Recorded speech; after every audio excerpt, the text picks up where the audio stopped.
think if you just keep sight of what the goal is, our goal from the very beginning is to provide relief to families who have been struggling, to get our economy back on track, and deliver on the promises that President Trump and House and Senate Republicans ran on during the campaign and were elected and given a mandate to deliver. We're now working on those next steps, and we're going to get this passed because failure is not an option. Do you have a target on how soon you'd like to finish this?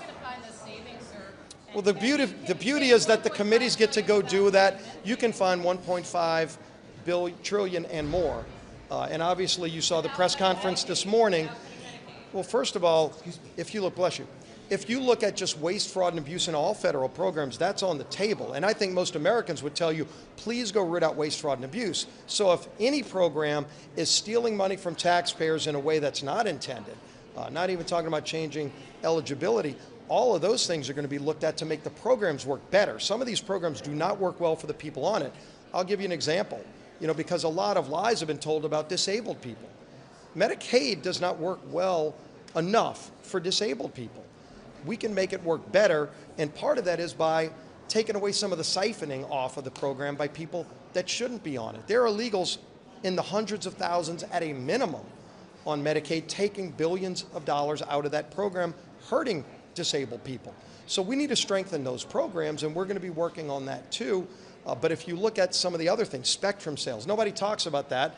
Everybody talks about $880 billion in energy and commerce as if it's all healthcare. There's probably $200 billion in non-healthcare related programs before you even start talking about more savings and reforms. Things like spectrum sales. How do you go from 5G networks to 6G? It's not just some clouds in the sky that you're dealing with. It's spectrum, which is a federal asset that we auction off every few years. What's been too long? Any of these companies that spend billions of dollars building out networks will tell you we need more spectrum made available, which means the federal government owns all of that, and we offer it up for sale every few years. And we generate tens of billions, if not close to $100 billion for the taxpayers. And that yields, by the way, billions more private investment. It's why you get economic growth when you lock in tax rates and make a more sane, common sense regulatory structure, because then you see private investment. I've heard these numbers, and you can talk to people in any walk of life in the private sector, in any industry. They will tell you there's trillions, $4-5 trillion of money sitting on the sideline, not being invested in America now until they see what the tax code looks like. Everybody's talking about tariffs right now. Most businesses are waiting to see what the tax code will look like before they make major investments. And they will tell you, if we just prevent a tax hike, which, by the way, every Democrat voted today to raise taxes, and they've said they wanted the tax rates to go up. We do not. And if we flatline and say no tax increases on American families, that alone will spur trillions of dollars more investment in our economy.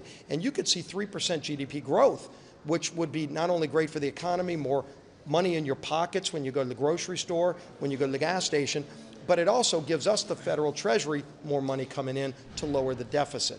Mr. Leader, what's the timeline to get all this done? Yeah, the timeline to get this done is as quick as we can get it done. We've said, by the end of May, we want a bill through the House to the Senate on the president's desk, and we're talking to the Senate every step of the way. Again, you saw Speaker Johnson with Majority Leader Thune in the Senate today giving a press conference agreeing that there is no daylight between our two sides. We're going to be talking about the details of what our committees do.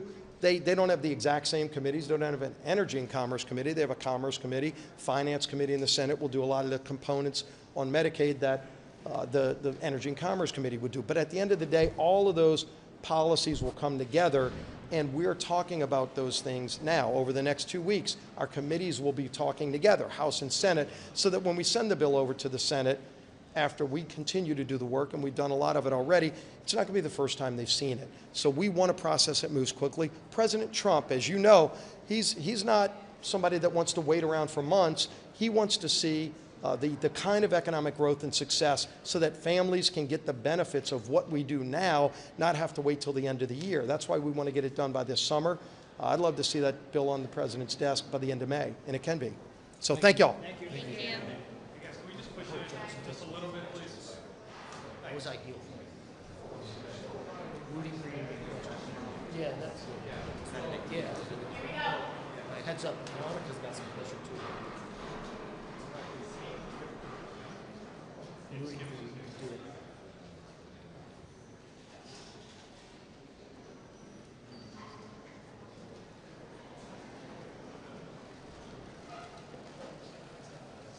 Hey everybody, good to see you all. It was a good day in the House, and I told you not to doubt us. The media always does, the Democrats always do, but we get the job done, and we're really grateful to have had the big victory on the floor just now. It was a big one, a very important one.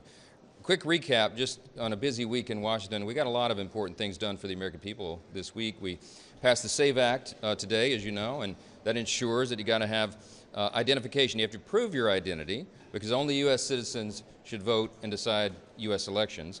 It's already in federal law, but there's no mechanism currently to ensure that that law is always followed, and this measure, the SAVE Act, will help make sure that is true. We passed the No Rogue Rulings Act, which, as you know, will limit the ability of activist, liberal, in this case federal judges, to issue injunctions that will stop a president's policies nationwide. That has been wildly abused against President Trump, and the Congress had an obligation and responsibility, I think, to step in and make sure that we bring that under control. We also repealed some very damaging Biden-era regulations again this week, and we'll continue that work. But the big news today, of course, is that we passed the budget resolution. We adopted the Senate's amendments to the resolution, holding in place all of the commitments and the instructions, the guidelines that the House originally enacted.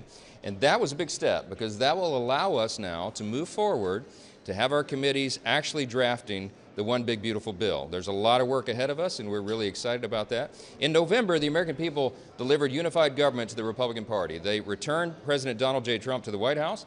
They gave us control of the House and the Senate, and we are going to make good by that. We have a big responsibility. In the budget reconciliation bill, the reason we call it the one big beautiful bill, everybody in this crowd of journalists knows that all the components that will be in that. We're talking about ensuring that the border is secure, having the resources that are necessary to do that. We're talking about getting the American economy going again by reducing regulations. We're talking about restoring peace through strength and making sure we have the measures in place to properly fund those priorities. We have a lot of things, American energy dominance, all the components that will make things better for Americans, drive down the cost of living, and get our economy really going again.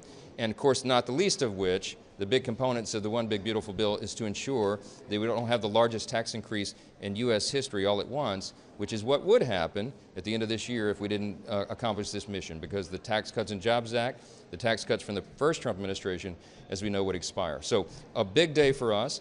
We will now get the committees operating on all cylinders. They'll be working over the 2-week district work period that encompasses Passover and Easter. They'll take a couple of days off for those holy celebrations, and then keep their sleeves rolled up and get right back to work. The committees in the Senate and the House will be working in a collaborative fashion. We've explained this, that this really is a one-team approach by Republicans in both chambers. I'm so grateful to Leader Thune and his steady hand of leadership. We had a joint press conference this morning making our commitments known of what we're going to try to do. And that is ensure real savings for the American people, because we have to do that. We have a responsibility to get our country back on a sound fiscal trajectory, and also make sure that we ensure and protect those essential programs. The Democrats, as I noted this morning, have said that we're going to gut Medicaid. It is not true. We're going to protect the benefits that everyone is legally entitled to. The beneficiaries who have a legal right to that, it will be preserved. Those are essential safety net programs that Republicans support. The President has made clear Social Security, Medicare, Medicaid will not take a hit. So you can count on that, and you can watch it develop as we go. Our other priorities as well. I just want to tell you what will happen when we return after the 2-week district work period. Our committees will begin the markup process. We have our 11 committees that will get instructions for reconciliation in the House. They are ready to go. We've been working on this for many months, almost a year now, really, when we first started the effort. And so we have the work product already prepared. We have bills drafted. Most of them have been scored already. And now we go through the process of marking it up and finding the equilibrium points with everybody so that all those interests are met. We're looking forward to that happening. And I just want to say this. The American people are counting on us. Time is of the essence. We know what's going on around the world. We know that the debt limit cliff is approaching us pretty quickly here. We know that markets have been a little unstable. They want to know that Congress is on the job, and I'm here to tell you that we are. The Article I branch of this government the U.S. House of Representatives and the U.S. Senate are going to do our job, and we are going to provide stability, and we are going to send this message to all of our allies and friends around the world, and to our adversaries as well, that America is back, and the America First agenda will be enacted. President Trump's promises will be fulfilled, and we're really excited that today we took a big step in getting that done. We'll continue to work together. Mr. Speaker, what changed between last night and this morning? What closed the deal? Look, we're in a deliberative body, and we did a lot of work leading up to this moment, of course, for many months. But sometimes there are pressure release valves you have to allow people to do. You know, everybody's human around here. There's lots of different interests. We have 220 people in the Republican conference, and they have a lot of different ideas. They represent a lot of different districts, and sometimes when the pressure gets turned up, people need to release that. So that's what I do. I allow them to do that. We take thoughtful discussion and deliberation. Sometimes we do it out in open. Sometimes we do it in closed meetings. But we had that until late last night. I did more of it this morning.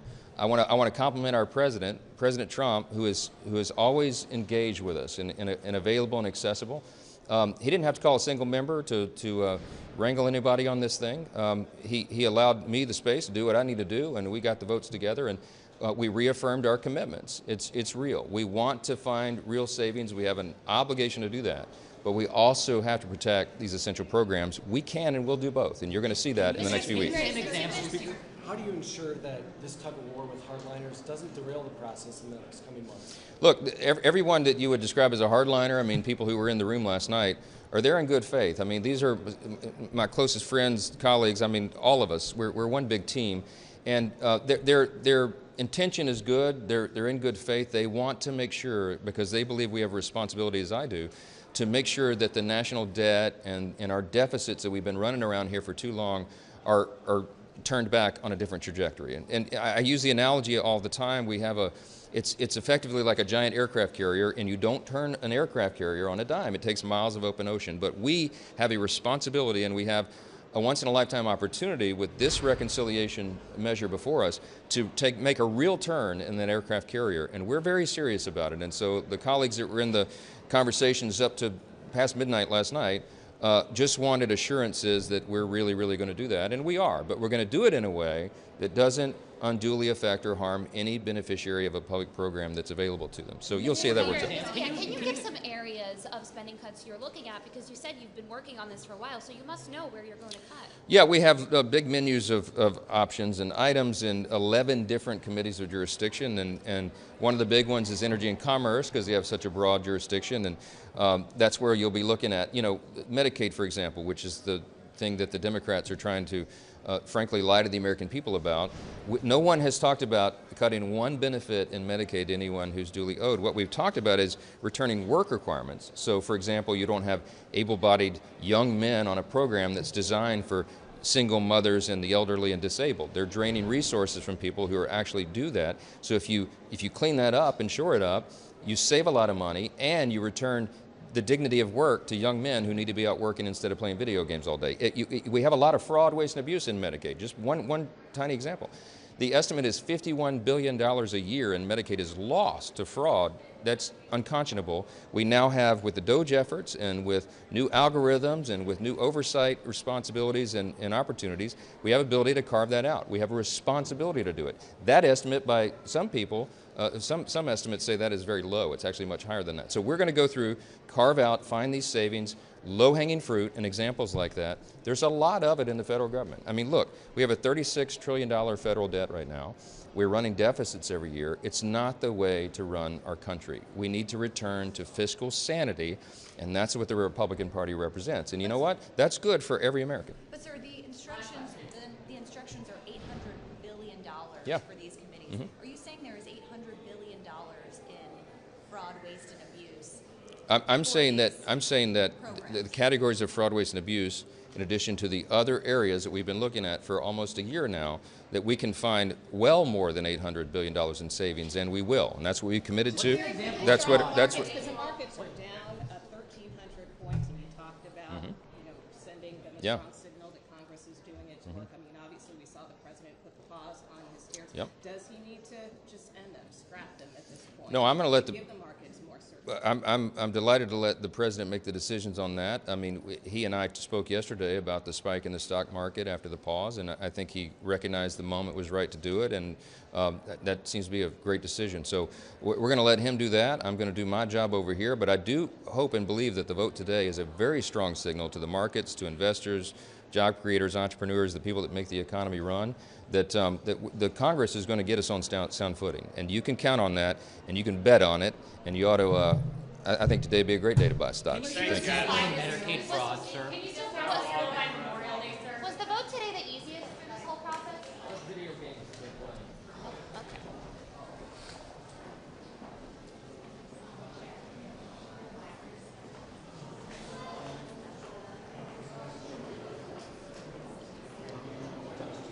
Right now. I'm not sure. Okay. Thank you all so much for making that happen. Yeah. Thank you. I guess we don't.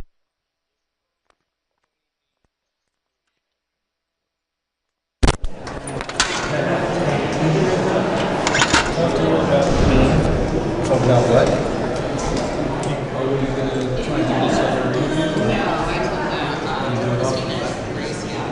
Okay, thanks. All right. We're trying to figure out when we should pack up. Okay, we're gonna check. Where do you want the car? Back here? Yeah. Okay.